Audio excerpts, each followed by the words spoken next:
अभी हम आगे कंटिन्यू करेंगे general condition of the Rajput age, जिसमें हमने कल के लेक्चर में रिलीजन तक कंटिन्यू किया था। आज के लेक्चर में लिटरेचर से इंपॉर्टेंट चीज जो लिखवानी थी वो लिखवा दी गई है। अब हम उसके आगे बढ़ते हैं, आर्ट एंड कल्चर पे आते हैं। आर्ट एंड कल्चर बहुत इंपॉर्टेंट है। देखिए, राजपूत पीरियड की कुछ खासियतें हैं जिसमें पहले की चीजें अबेंडन होंगी और नई चीजों की शुरुआत होगी। इनमें इंपॉर्टेंट क्या है? सबसे पहली चीज तो यह है कि इस पर्टिकुलर टाइम में आपको पेंटिंग उस लेवल पर फ्लरिशिंग नहीं मिलेगी। पेंटर्स डिक्लाइन कर जाएंगे, लेकिन पेंटिंग का एक नया फॉर्म क्रिएट होगा और वो फॉर्म कहीं ना कहीं रिलीजियस सेगमेंट्स के द्वारा प्रमोट किया जाएगा। जैन और बुद्धिस्ट इस समय में अपनी मैन्युस्क्रिप्ट्स को जब वो लिखते हैं तो उसे गोल्डन सैंड के साथ पहले तो कवर करते हैं, सजाते हैं। सेकेंड एस्पेक्ट, जैन और बुद्धिस्टों की एक टेंडेंसी थी कि कोई भी इंपॉर्टेंट एक्टिविटी अगर बुद्ध से जुड़ी है या कोई दृश्य है, उसे दिखाने के लिए एक छोटी सी उसी पेज पर पेंटिंग बनाते थे। इसे मिनिएचर पेंटिंग कहते हैं। ये मिनिएचर पेंटिंग्स इतनी इंपॉर्टेंट हुई कि आगे मुगलों के समय में एक्सक्लूसिव मिनिएचर पेंटर देखे भारत ने, और मिनिएचर पेंटिंग्स के अलग से कलेक्शन एग्जीबिशंस में लगने शुरू हो गए। तो पेंटिंग की फील्ड में हम मेजर पेंटिंग पोर्ट्रेट से निकल के मिनिएचर पेंटिंग की तरफ आए हैं, जो मैन्युस्क्रिप्ट्स में और जो बुक्स में एम्बेडेड होती हैं, बुक्स में यूटिलाइज होती हैं। अगर हम डांस की बात करें तो डांस के लेवल पर हम नीचे की तरफ आएंगे, गिरावट देखेंगे।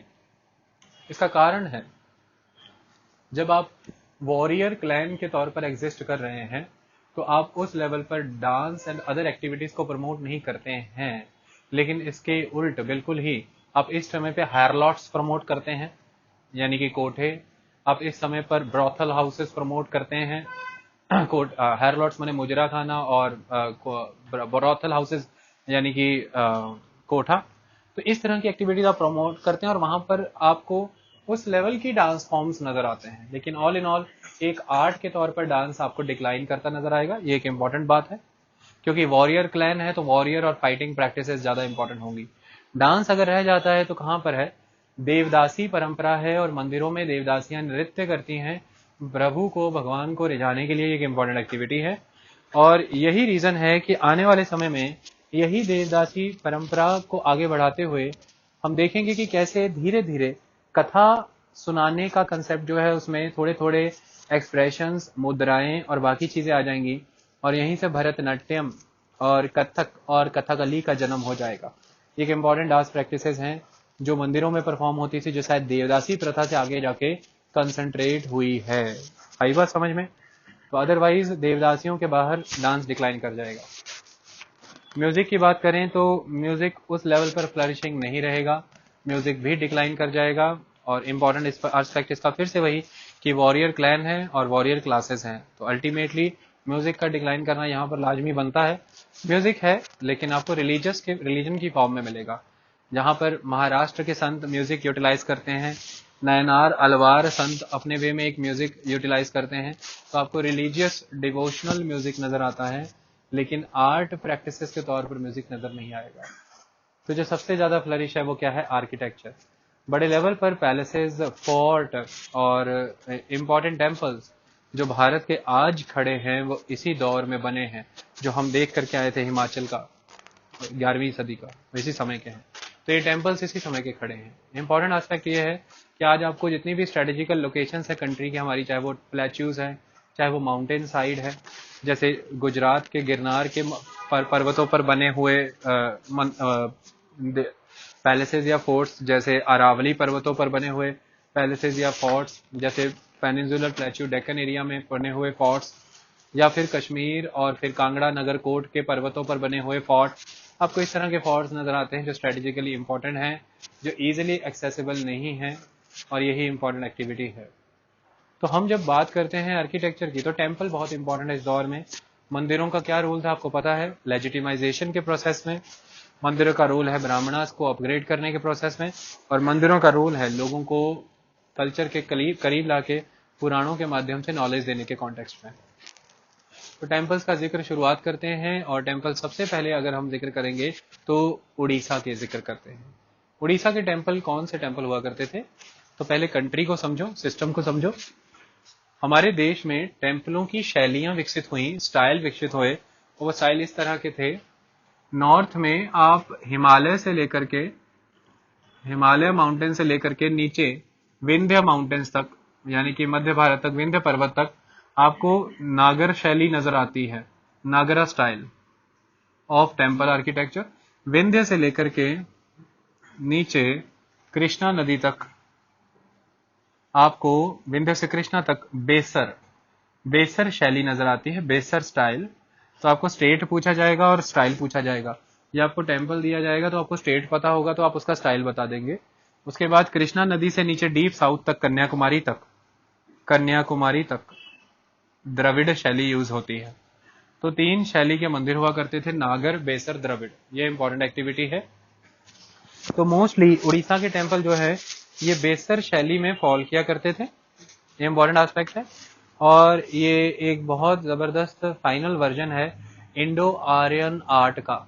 इंडो माने कि आपको साउथ का द्रविड़ स्टाइल नजर आएगा, और आर्यन माने कि आपको नॉर्थ के ब्रिक टेम्पल्स का फ्यूजन नजर आएगा। तो इंडो आर्यन टेम्पल्स का कॉम्बिनेशन है उड़ीसा के मंदिर। टेम्पलों की शुरुआत करें तो सबसे इंपॉर्टेंट टेम्पल यहाँ पर आ जाता है भुवनेश्वर का लिंगेश्वर मंदिर या लिंग राजा मंदिर। अगर आप भुवनेश्वर का लिंग राजा मंदिर नेट पे ढूंढेंगे तो आपको इसकी खासियतें क्या दिखेंगी, बहुत सारे छोटे छोटे आपको टूरेट्स नजर आएंगे, या छोटे छोटे लॉफ्टी विमान नजर आएंगे, ऐसा माना जाता है। तो इसको हम कहते हैं टावर्स। जब आप इसको कहेंगे तो टावर है। तो जो सबसे मेन टावर है वो 180 फीट का टावर है। आज अगर आप उड़ीसा जाते हैं तो भुवनेश्वर का मेन अट्रैक्शन सेंटर लिंगराज के मंदिर है। ठीक है, आई बात समझ में? किसने इसको बनाया? जजती केसरी, JAJATI, जजती, JEJETI, कुछ भी। जजती केसरी ने इसका निर्माण कराया। ऐसा कहते हैं कि ये जजती केसरी जो हुआ करता था सोमवंशी रूलर था। सोमवंशी रूलर जजती केसरी ने इसका शुरुआत कराया। बाद में यहाँ पर गंगा डायनेस्टी आ गई, ईस्टर्न गंगा के रूलरों ने इसको आगे एक्सपेंड कराया और फाइनल वर्जन के लेके आए। लेकिन आपको याद रखना ये नींव रखता है जजती केसरी सोमवंशी रूलर। लिंगराज मंदिर बेहद खूबसूरत मंदिर, मेन टावर 180 फुट। तो इन मंदिरों में मेन क्या नजर आता है? आपको नजर आता है टावर की जो भी वॉल है, आउटर वॉल, और टावर की जो भी दीवारें हैं बाहर की, यहाँ पे आपको बहुत सारे स्कल्पचर्स और मोटिव्स नजर आएंगे बने हुए। आई बात समझ में? सेकेंड एस्पेक्ट, यहाँ पर आपको 4 मेन स्ट्रक्चर नजर आएंगे ऑलवेज। पहला स्ट्रक्चर रहेगा गर्भगृह, द सेंक्टम एरिया, या जिसको हम कहते हैं विमान। यहाँ जहां पर मेन सेंट्रल स्टैच्यू रखा है देवी देवता, तो उसको आप कहते हैं गर्भगृह या विमान। सेकेंड एस्पेक्ट आपको नजर आएगा जगमोहन, या जिसको आप कहते हैं असेंबली हॉल, जो सामने है जगमोहन। इसके बाद आपको नजर आता है नाट मंडप जहाँ पे नृत्य होता है। और फिर नजर आता है भोग मंडप, रिफैक्ट्री एरिया, भोग मंडप जहाँ पे ऑफरिंग्स दी जाती हैं, जो राजा है, जो भगवान है, उसको ऑफरिंग्स पे की जाती हैं। तो विमान यानी कि गर्भगृह, जगमोहन यानी कि असेंबली हॉल या फिर Pavilion. Third aspect is not मंडप, भोग मंडप। ये 4 स्ट्रक्चर आपको नजर आ रहे हो। हर स्ट्रक्चर पिछले स्ट्रक्चर से बड़ा है। ऐसे धीरे धीरे आप 1 2 3 4 फाइनल स्ट्रक्चर वो 180 फुट हाई सेंट्रल सैंक्टम। इस तरह से लिंग राजा मंदिर है, बहुत इंपॉर्टेंट टेम्पल है उस जगह के। यहाँ पर आपको जानवर, पेड़ पौधे, बेल बत्तियों की मूर्तियां बनती नजर आ जाती हैं। ये एक इंपॉर्टेंट एस्पेक्ट है। इसके अलावा हम आ जाते हैं फिर जगन्नाथ का पुरी मंदिर। तो अब जब हम बात करते हैं लिंग राजा मंदिर की, तो लिंग राजा मंदिर में एक खासियत है कि फिर से ट्राइबल कल्चर नेशनल कल्चर के साथ जुड़ रहा है। ये कैसे हो रहा है? आप लिंग राजा मंदिर में जाइए, वहां पर जो देवता हैं वो हैं शिव, और शिव का यहाँ पे जो वर्जन है वो हरिहर है, यानी कि it is the combination of Vishnu and the Shiva. Hari Vishnu Har Mahadev, तो हरिहर वर्जन है। ऐसा लगता है जैसे गंगेय डायनेस्टी के रूलर विष्णु को मानते थे, तो उन्होंने विष्णु इंड्यूस किया है। और पहले ट्राइबल लोग थे तो पहले शिव शक्ति चलता था, तो पहले शिव होंगे। तो फिर गंगा रूलर है तो उनका विष्णु का एलिमेंट। लेकिन जो डीटी है लोकल वो है भुवनेश्वरी, हरिहर की पत्नी। तो भुवनेश्वरी एज अ गॉडेस, तो भुवनेश्वर नाम पड़ता है भुवनेश्वरी के नाम से। तो local cult is a Bhuvaneshwari, main cult is the Harihar, और जिसको बाद में जोड़ दिया आपने शिव से, तो शिव शक्ति का मिलन है भुवनेश्वर के मंदिर। That was last। इसके बाद हम आ जाते हैं पुरी के जगन्नाथ मंदिर में। तो जगन्नाथ मंदिर भी आपको सारा एक्सप्लेन मैंने किया है। ये रथ स्टाइल में बना हुआ है एक तरह का, और इसमें जो मेन सेंक्टम है वहां पर विष्णु की उपासना है, और यहाँ पर विष्णु आपको दिखते हैं, विष्णु के साथ सुभद्र और बलभद्र नजर आते हैं, और साथ में है जगन्नाथ। ठीक है, तो ये 3 गॉड आपको नजर आते हैं। तो लोकल एंड नेशनल कल्ट का ये भी एक मिलन है। इसके अलावा हम देखें तो यहीं पे आपको नजर आते हैं पुरी में ही कोणार्क का सूर्य मंदिर। कोणार्क का सूर्य मंदिर जो नरसिंह देव ने बनाया, जगन्नाथ के पूरे मंदिर जो अनंत वर्मन ने बनाया। तो जो नरसिंह देव का कोणार्क का पूरी मंदिर है, ये भी याद रखें, इसमें भी विमान है और इसमें भी आगे मंडप है, तो ये भी रथ स्टाइल में है। अब नेट पे फोटो निकालना, कोणार्क टेम्पल, ये भी रथ स्टाइल में है। ये इंपॉर्टेंट एस्पेक्ट है। लिंगराज मंदिर जो हैं अपने आप में बहुत ही भव्य मंदिर हैं। इनके पास एरिया बहुत हाई लेवल पर है, आउटर वॉल के अंदर बहुत सारे एरिया कवर हो जाता है। आज मोस्टली रियून्ड वर्जन में एग्जिस्ट करते हैं। तो ये सारे जब हमने देखा इसमें विमान आया, मंडप आया, ये सारी एक्टिविटी आई, और मेन चीज जो मेन गेटवे है इसको नागर और बेसर शैली में तोरण कहा जाएगा। क्या कहा जाएगा? तोरण। जब हम दक्षिण के मंदिर देखते हैं तो वहां पर जो मेन गेट है जिससे एंट्री होती है उसे गोपुरम, लेकिन जब हम बात करते हैं नॉर्थ नागन और बेसर शैली तो तोरण। तो तोरण और गोपुरम समझ के रखना। चलो अब हम आ जाते हैं बुंदेलखंड के मंदिरों पे, और बुंदेलखंड के मंदिर बहुत इंपॉर्टेंट हैं। तो बुंदेलखंड के मंदिर 900 से 1200 के बीच में चंदेला रूलरों के द्वारा बनाए गए हैं। बुंदेलखंड में कुल मिलाकर के 88 मंदिर बनाए गए थे, जिनमें से 25 आपकी बुक में लिखे हैं, लेकिन आज की डेट में बचते हैं केवल 22 मंदिर। इन 22 मंदिरों की बात करें तो ये मंदिर डेडिकेटेड हैं हिंदुइज्म और जैनिज्म को आंख बंद करके याद रखना, बुद्धिज्म नहीं है। और ये मंदिर हिंदुइज्म में से शिव, शैविज्म, वैष्णविज्म, जैनिज्म तीनों को समर्पित है, और शैविज्म में से फिर शक्तिज्म। तो हिंदुइज्म, जैनिज्म, और हिंदुइज्म की आगे वैष्णविज्म, शैविज्म, शक्तिज्म और जैनिज्म को समर्पित है। ये ईस्ट, सेंटर और वेस्ट में है। अगर आप ईस्ट की तरफ देखें तो जैन तीर्थंकरों के मंदिर हैं, और जैसे ही सेंटर और वेस्ट की तरफ आते हैं तो इरोटिक पिक्चर्स दिखनी शुरू हो जाती हैं। अब समझने की कोशिश करते हैं। इसमें आपको मंदिर जो नजर आते हैं, सबसे इंपॉर्टेंट मंदिर है कंदरिया महादेव का मंदिर। कंदरिया महादेव का मंदिर बहुत इंपॉर्टेंट टेम्पल है। इसमें भी आपको टावर नजर आता है, विमान, लेकिन ये फुल उतना टॉल विमान नहीं है दक्षिण की तरफ। इसमें भी आपको अर्धमंडप और मंडप दोनों नजर आते हैं, तोरण भी नजर आता है। ये इंपॉर्टेंट एक्टिविटी है। खासियत ये है कि चाहे वो उड़ीसा के मंदिर हैं, चाहे बुंदेलखंड के मंदिर हैं, इनकी खासियत ये है कि ये रेज्ड प्लेटफॉर्म पे होते थे। रेज्ड प्लेटफॉर्म पे आपने देखा, हम हिमाचल गए थे, बैजनाथ मंदिर रेज्ड प्लेटफॉर्म पे था। तो ये रेज्ड प्लेटफॉर्म पे हुआ करते थे। यहाँ पर मंदिरों में रेड सैंडस्टोन और ब्लैक ग्रेनाइट का इस्तेमाल हुआ है। आपने वहां भी देखा रेड सैंडस्टोन था, तो रेड सैंडस्टोन एंड ग्रेनाइट का इस्तेमाल किया गया। इसमें इंपॉर्टेंट एस्पेक्ट क्या है, इसमें लिंग है बहुत जबरदस्त कंदरिया महादेव मंदिर में, और ये शिव को समर्पित है। इसमें जब आप बाहर की तरफ आते हैं तो बाहर आपको बहुत ही एरोटिक पिक्चर्स देखने को मिलती, images, sculptures.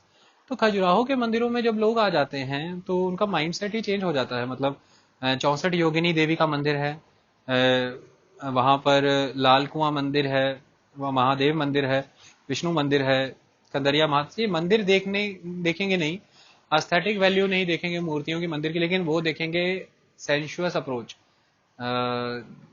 The maithun activity, the coitus activity by the images over there. Now I will explain you the reason कि इस पीरियड में इतने बड़े पैमाने पर पुरी में और बुंदेलखंड के इन खजुराहो के मंदिर, खजुराहो मध्य प्रदेश के छतरपुर डिस्ट्रिक्ट में आता है। मध्य प्रदेश के छतरपुर डिस्ट्रिक्ट में खजुराहो आता है। ये पर्वत बुंदेलखंड के है, पहाड़ श्रृंखला बुंदेलखंड की है, पठार है। तो क्यों हुआ ऐसा? अल्टीमेट बंद नहीं की इसी क्यों होता है यहाँ पे इतने एरोटिक और सेंशुअस? उन्माद से निकाल दिया मुझे बाहर, फिर से मुझे वापस। तो क्यों इतना एरोटिक पिक्चर्स हैं, समझने की कोशिश करें। देखो, सबसे पहला कारण यह है, ये दौर था बुद्धिज्म का, और बुद्धिज्म असेटिसिज्म की तरफ लेकर के जा रहा था लोगों को। तो असेटिसिज्म आपको डिस्कार्ड करना है, आपको लोगों को वापस से मेन स्ट्रीम लाइफ में लेकर के आना है, और उसका आधार है प्रजनन, संतान की उत्पत्ति। ये ब्रह्मा से मिलने का सबसे परम मार्ग है। तो ultimately when you are doing that activity, you can feel that you can create something new, you can create offsprings, and the only power of creation is with the God. There is only one stage in the human life that they can feel that they are having creative power, and that is aspect of Maithun, the coitus activity. That is very important. तो वहां पर जितने भी वो दिखाए गए हैं ना, male female consort, they are all are maithun, मैथुन कहते हैं उसको।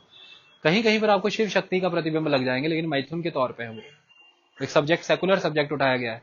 ये पहला कारण था। तो इरोटिसिज्म, इरोटिक एटीट्यूड तभी है कि आप असेटिसिज्म से बाहर लाना चाहते हैं, लाइफ में लाना चाहते हैं, वर्ल्डली अफेयर में लाना चाहते हैं, क्योंकि जब संभोग होगा, भोग नहीं, देखो संभोग होगा तो ही जीवन आगे बढ़ेगा, संसार आगे बढ़ेगा। तो फिर आपको एग्रीकल्चर करना पड़ेगा, ट्रेड करना पड़ेगा, कॉमर्स करना पड़ेगा, आपको परिवार पालन करना पड़ेगा। तो अल्टीमेटली आप वर्ल्डली लाइफ में वापस आ जाएंगे। जब तक आप यह नहीं करते हैं, आप सन्यासी रहते हैं, आपको कोई चिंता नहीं, भोजन में मिले ना मिले, व्यापार हो ना हो, भाड़ में जाए। तो you can not establish a varna based society unless until you are doing farming practices, trade and commercial practices, and you are asking the question to the ruler that why should I do such kind of activity. Then ruler have to ask you, you need to feed your family. Then you will ask, I have no family. Then ruler has to do something to engage the family concept. That is erotic aspect. That was first aspect, the practical aspect. Second aspect is why erotic.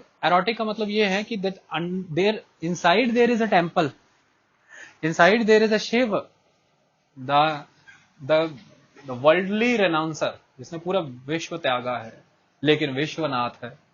विश्व को त्याग के विश्वनाथ कौन बन सकता है? महादेव ही बन सकते हैं। ये डेडली कॉम्बिनेशन कैसे होगा? जब आप मंदिर के अंदर आ गए हैं, now you are entering to meet the God.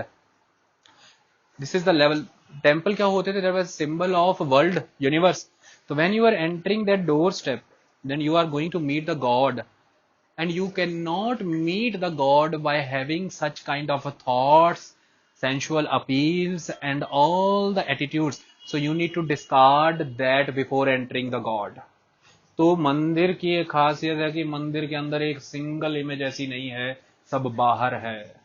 तो हमारे मस्तिष्क का प्रतिबिंब है दीवारों पे, हमारी सोच है, हमारे भाव हैं, हमारे एक्सप्रेशन हैं जो व्यक्त किए गए हैं, और वह दिखाया गया है कि मंदिर के बाहर प्रभु से मिलने से पहले यह सब गतिविधियां हो जाएं, क्योंकि जब प्रभु से मिलेंगे तो कुछ नहीं रहना है। और यह सारे चरण चरण हैं जीवन को आगे बढ़ाने के। तो यह है आखिरी चरण, यानी कि काम, वर्क, एक्शन का दौर है। सबसे पहले जीवन आया, सर्वाइवल लिया, उसके बाद ज्ञान लिया, उसके बाद प्रचार किया, अब एक्शन का टाइम। तो काम वर्ड इसलिए, तो काम से यह भी है और काम से वर्क भी है। तो we are doing work, we are doing kaam. तो सारे धर्म, अर्थ, काम, मोक्ष की प्राप्ति मंदिर के गेट के अंदर है। तो धर्म, फिर अर्थ, now the last step is the काम, erotic postures. Ultimately you need to attain the moksha. For that you need to discard the काम। तो गेट के बाहर छोड़ना है, तो फिर you are entering the God. ये एक एस्पेक्ट है। तीसरा एस्पेक्ट ये है कि बुद्धिज्म की तरफ काफी बड़े पैमाने पर झुकाव था लोगों का। अब बुद्धिज्म की तरफ जब झुकाव है, तो अल्टीमेटली उन्हें हिंदुइज्म की तरफ लेकर के आना है। तो हिंदुइज्म की तरफ कैसे आए, देवी देवता में कैसे आए, ब्राह्मण कैसे अट्रैक्ट करे उन्हें मंदिर की तरफ? तो सबसे पहले शोकेस, क्योंकि ऑलवेज ह्यूमन माइंड इन चीजों की तरफ अट्रैक्ट होता है।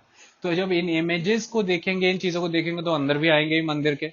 आज सारा यूथ या विदेशी अट्रैक्ट हो रहे किस चीज के प्रति? Erotic images. इसी बहाने महादेव भी देख लेते हैं, इसी बहाने शिव विष्णु के दर्शन हो जाते हैं, 64 योगिनी के दर्शन हो जाते हैं। तो to as a kind of attraction towards the population, to refrain them from the Buddhism and to attach them with the Hinduism, they created that kind of atmosphere. That was aspect. Another aspect is कि अगर हम ध्यान से चीजों को समझें, तो ये जो वर्ल्ड है, अल्टीमेटली सारी चीजों का निर्माण का पहला आधार क्या रहा होगा? संभोग।